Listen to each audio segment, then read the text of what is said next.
उज्जवल classes में।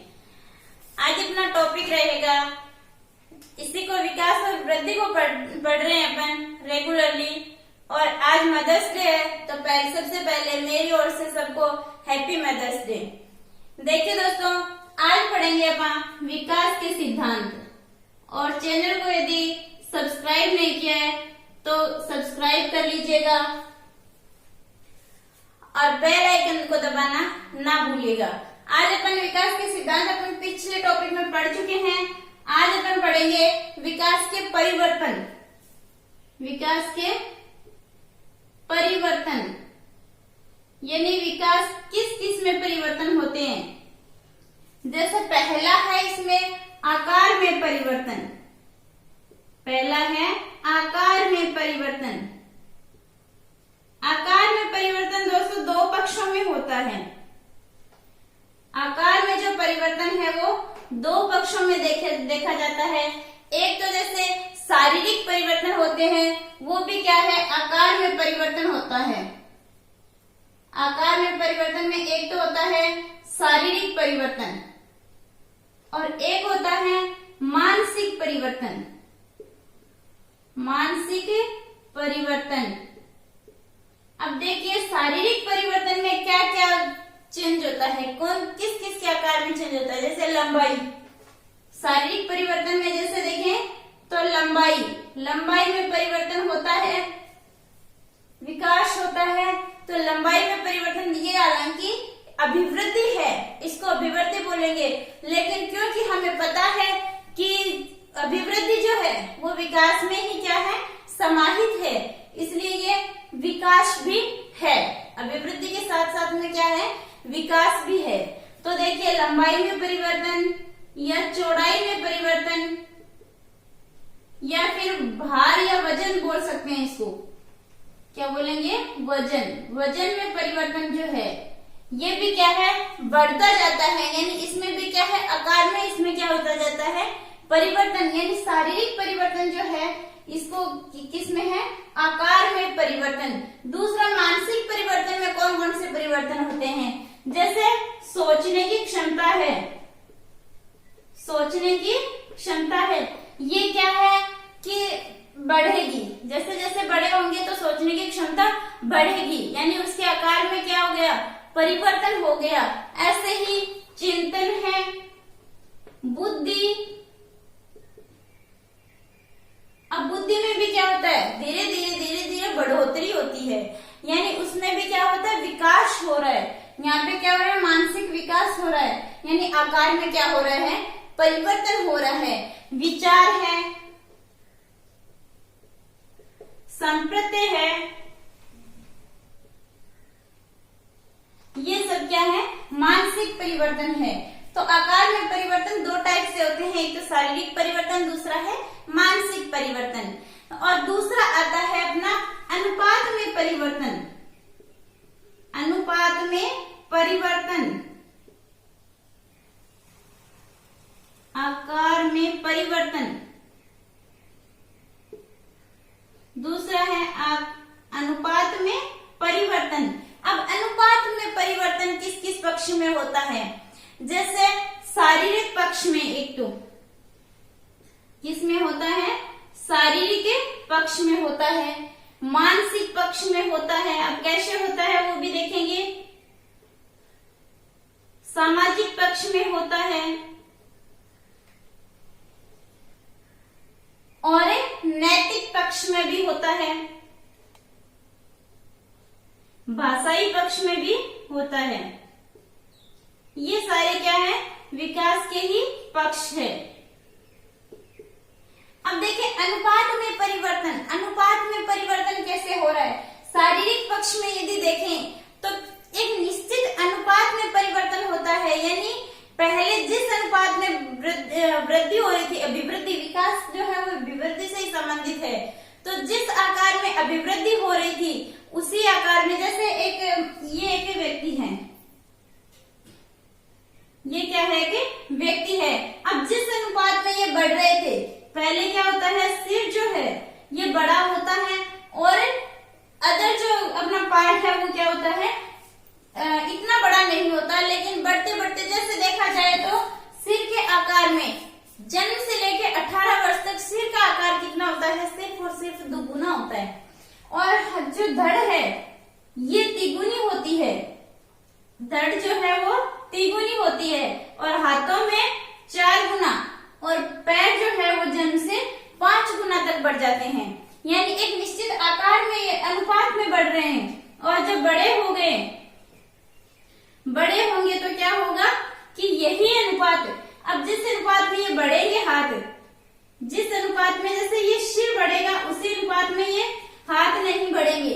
और जैसे मान लीजिए कि यदि इसी अनुपात में हाथ बढ़ते, हाथ और सिर और पैर एक ही अनुपात में बढ़ते तो हमारा सिर भी उतना ही बड़ा होता, पैर भी उतने ही बड़े होते और हाथ भी उतना ही बड़ा होता। यानी अनुपात में भी क्या होता है दोस्तों?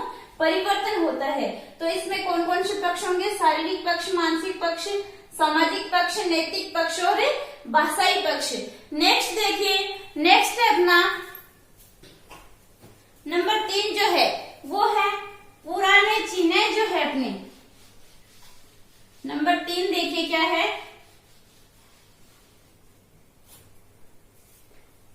पुराने चिन्हों का लोप। पुराने चिन्हों का लोप। अब कौन कौन से पुराने चिन्हों का लोप हो रहा है, लेकिन ये भी क्या है? विकास है। तो पुराने चिन्हों का कौन कौन से चिन्हों का लोप होता है? जैसे दूध या दांत जो होते हैं वो गिर जाते हैं, दूध या दांत क्या हो जाते हैं? गिर जाते हैं। तो ये भी क्या है? विकास है। क्या है? विकास हुआ है। गिरने से आप सोचोगे कि ये तो गिर रहा है, विकास कैसे? लेकिन ये भी क्या है? विकास है। ऐसे ही जो आवाज होती है, बचपन में हमारी आवाज या बोली होती है वो कितनी मीठी होती है, लेकिन वो भी क्या है? धीरे धीरे गायब हो जाती है। धीरे धीरे क्या हो जाती है? गायब हो जाती है वो बोली भी। यानी वो भी क्या हो गई? लुप्त हो गई। क्या हो गई? लुप्त हो गई। उसका भी क्या हो गया? लोप हो गया। तो ये भी क्या है? कि विकास है। ऐसे जो बचपन में छोटा बच्चा होता है उसके शरीर पे बाल होते हैं बहुत ज्यादा, लेकिन जैसे जैसे बड़ा होता है उसके बाल क्या हो जाते हैं? लुप्त हो जाते हैं। उनका भी क्या हो जाता है? लोप हो जाता है। और जो बच्चे के शरीर पे बाल होते हैं उनको एक स्पेशल नाम दिया गया है, लेनुगो हियर। लेनुगो हियर नाम से उसको जानते हैं। तो ये बाल जो है ये भी धीरे धीरे क्या हो जाते हैं? लुप्त हो जाते हैं। तो ये भी क्या है? विकास है। विकास में क्या हुआ है? परिवर्तन हुआ है। और नंबर 4 है नए चिन्हों का उदय। नए चिन्हों का उदय। नए चिन्हों का उदय। अब नए चिन्ह कौन से हैं? अब पुराने चिन्हों का लोप हुआ है, यानी दूध या दांत जो है वो हमारे गिर गए हैं, तो इसकी जगह नए चिन्ह कौन से हो गए? स्थायी दांत आ जाते हैं। क्या हो गए? स्थायी दांत आ जाते हैं। तो ये क्या हो गया? नए चिन्हों का उदय हो गया है। इसकी जगह क्या हो गए? स्थायी दांत आ गए। ये भी क्या है? विकास है। ऐसे ही जब किशोरावस्था में व्यक्ति आता है तो उस टाइम पे उसके क्या आने लगती है? दाढ़ी मूंछे। दाढ़ी मूंछों का आना, ये भी क्या है? नए चिन्ह का उदय है। दाढ़ी मूंछों का आना। ऐसे ही हमारे जो जननांग है ये विकसित होना। जननांग का विकास भी क्या है? विकसित होना। ये भी क्या है? नए चिन्हों का उदय। और नेक्स्ट है जैसे फीमेल है। फीमेल है तो उसकी बोली क्या हो जाती है? आवाज क्या हो जाती है? मधुर हो जाती है। और जो मेल है उसकी आवाज कर्कश हो जाती है, यानी बोली बहुत मोटी हो जाती है। जो मेल होता है उसकी बोली क्या हो जाती है? मोटी हो जाती है, भारी हो जाती है, एक भारीपन आ जाता है। तो वो भी क्या है? नए चिन्ह है। यानी वो भी क्या है? एक विकास है। विकास में परिवर्तन है। अब देखिए दोस्तों, अब देखते हैं अपन नेक्स्ट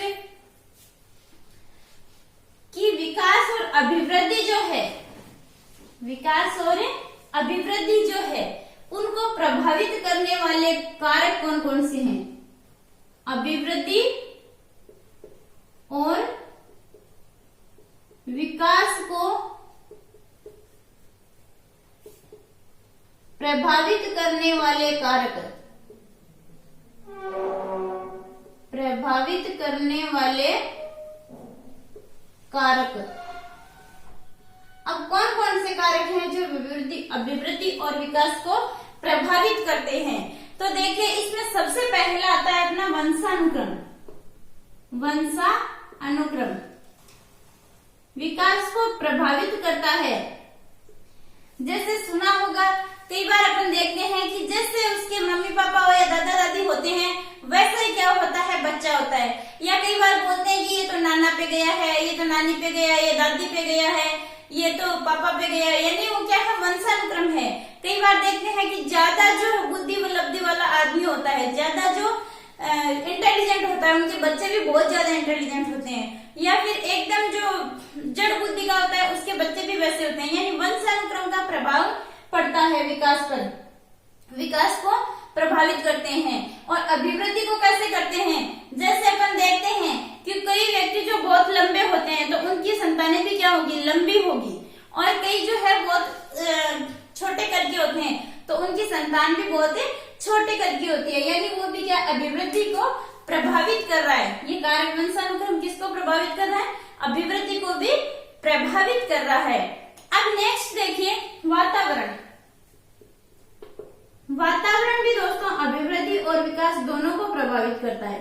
अब कैसे करता है? देखिए, अभिवृद्धि को, यानी अपन देखें तो अभिवृद्धि और विकास को वातावरण, जैसा बच्चे को वातावरण मिलेगा वैसा ही क्या होगा, उसका विकास होगा। अच्छा वातावरण दे रहे हैं तो विकास अच्छा होगा, और यदि वातावरण अच्छा नहीं मिल पा रहा है तो उसका विकास भी अच्छा नहीं होगा। अब अभिवृद्धि कैसे प्रभावित करती है, वातावरण कैसे प्रभावित करता है अभिवृद्धि को? तो अभिवृद्धि को देखिए, कई बार क्या होता है कि अपन अच्छा वातावरण देते हैं, और वंशानुक्रम से देखें तो उसके मम्मी पापा जो है वो दोनों ही क्या, छोटे कद के होते हैं, लेकिन उनका बच्चा देखते हैं कि बहुत लंबा हो जाता है। या फिर दोनों ही क्या है, लंबे हैं, लेकिन उनका बच्चा बहुत ही छोटा रह जाता है, छोटे कद का होता है। यानी ये क्या है, वातावरण का प्रभाव है।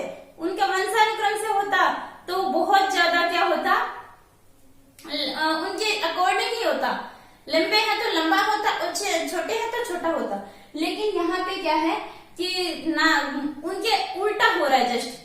तो इसका मतलब क्या है, वातावरण भी विकास को प्रभावित करता है और अभिवृद्धि को भी प्रभावित करता है। अब देखिए, ये दोनों जो है वो 50-50% इफेक्टिव है, 50-50% क्या है, प्रभावित करते हैं।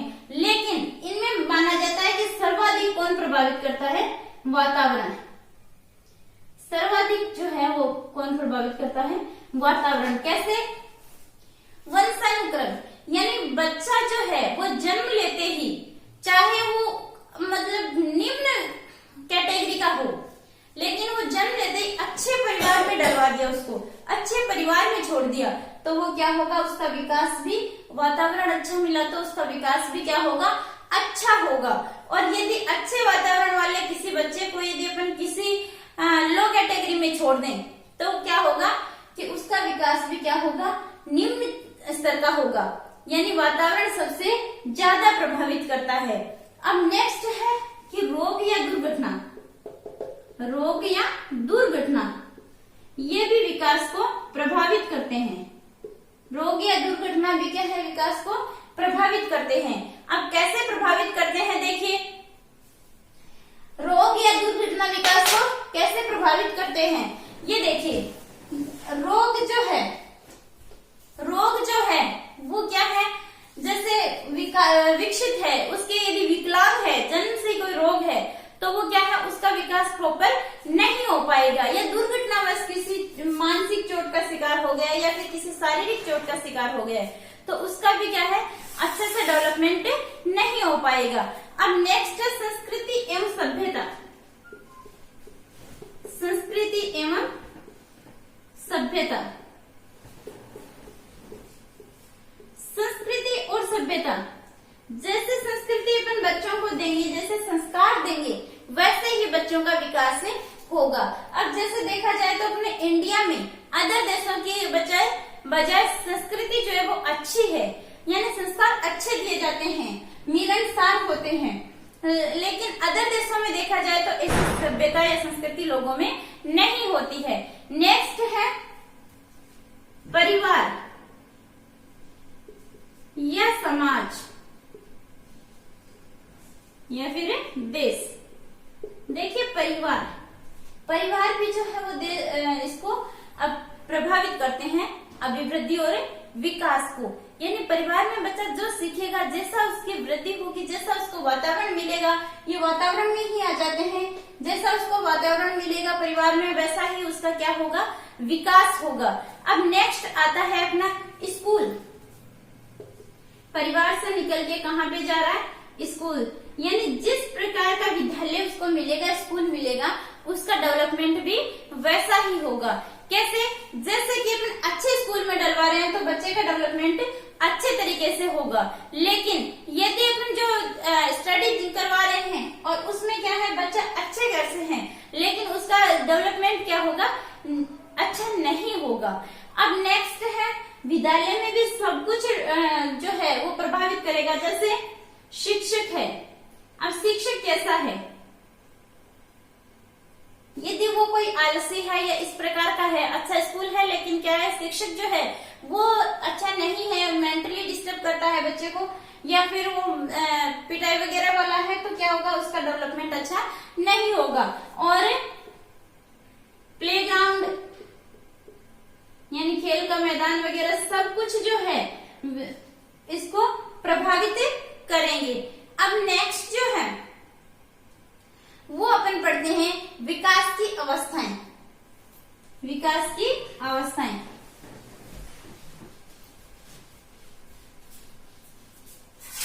विकास की अवस्थाएं, विकास की अवस्थाएं जो है,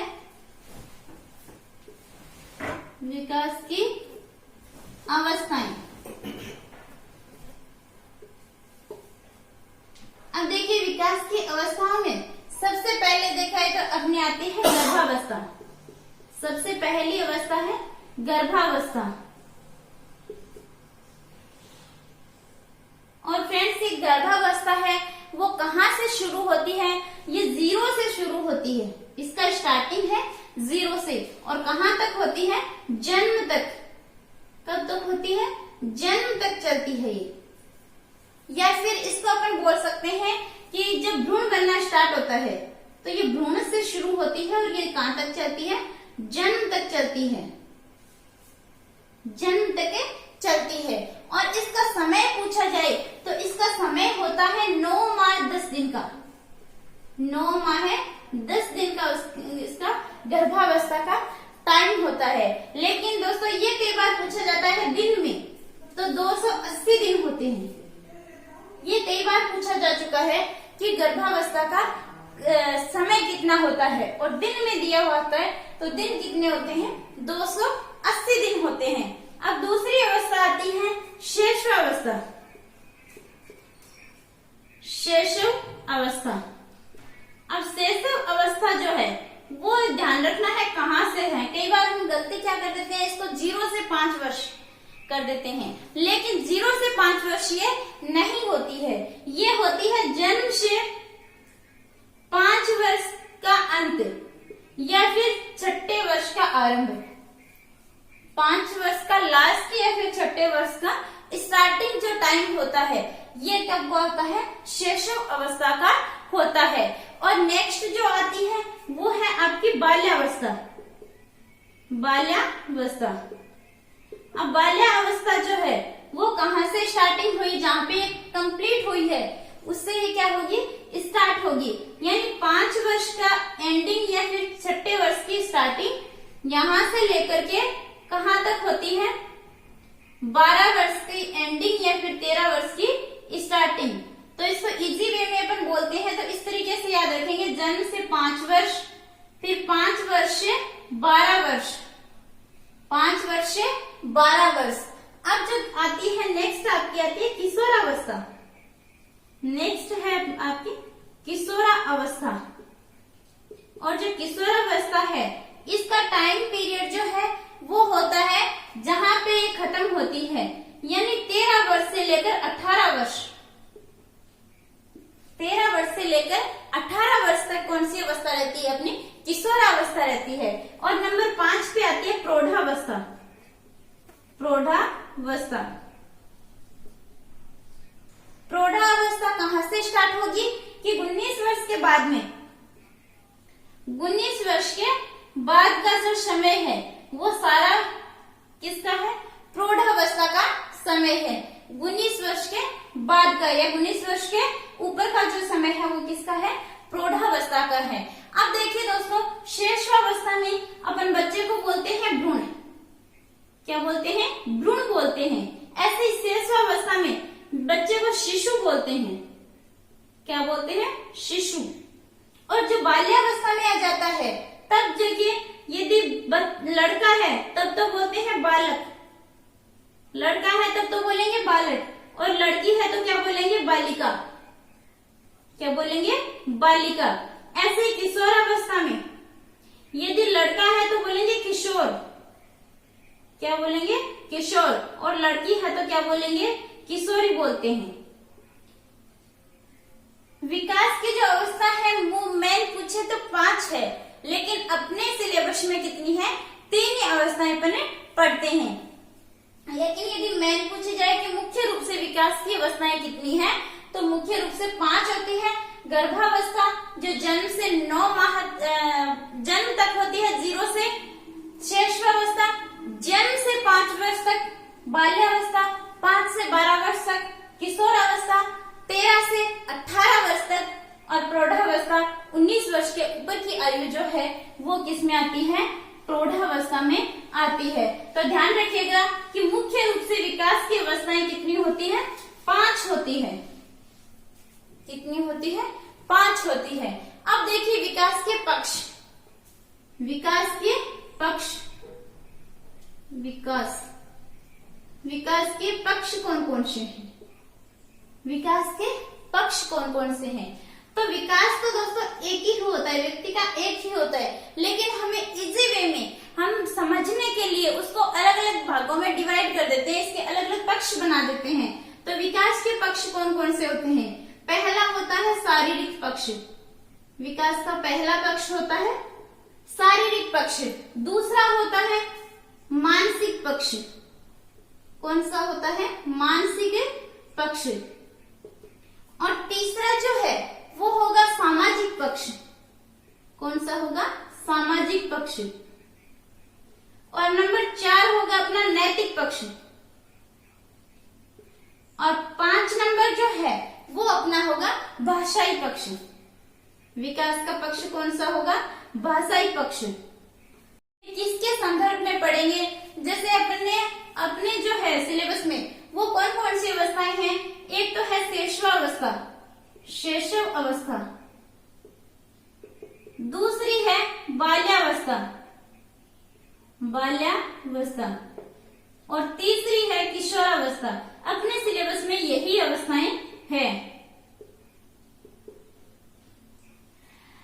तो ये तीनों अवस्थाएं हम कैसे पढ़ेंगे इस विकास के पक्ष को, कि शैशवावस्था में शारीरिक विकास कैसे होता है, शैशवावस्था में मानसिक विकास कैसे होता है, शैशवावस्था में सामाजिक विकास कैसा होता है, शैशवावस्था में नैतिक विकास कैसा होता है, शैशवावस्था में भाषाई विकास कैसा होता है। उसके बाद में अपन बाल्यावस्था में शारीरिक, मानसिक, सामाजिक, नैतिक विकास और भाषाई विकास कैसा होता है। उसके बाद में किशोरावस्था में ये सारे विकास के पक्ष पढ़ेंगे। तो ये थी दोस्तों आज की क्लास से। Thank you. यदि वीडियो पसंद आया तो लाइक कीजिएगा, शेयर कीजिएगा, सब्सक्राइब कीजिएगा। थैंक यू दोस्तों। और बेल आइकन को दबाना ना भूलिएगा, ताकि हमारी हर वीडियो अपलोड होते ही नोटिफिकेशन आपके पास पहुंच जाए। अब मिलते हैं नेक्स्ट वीडियो में।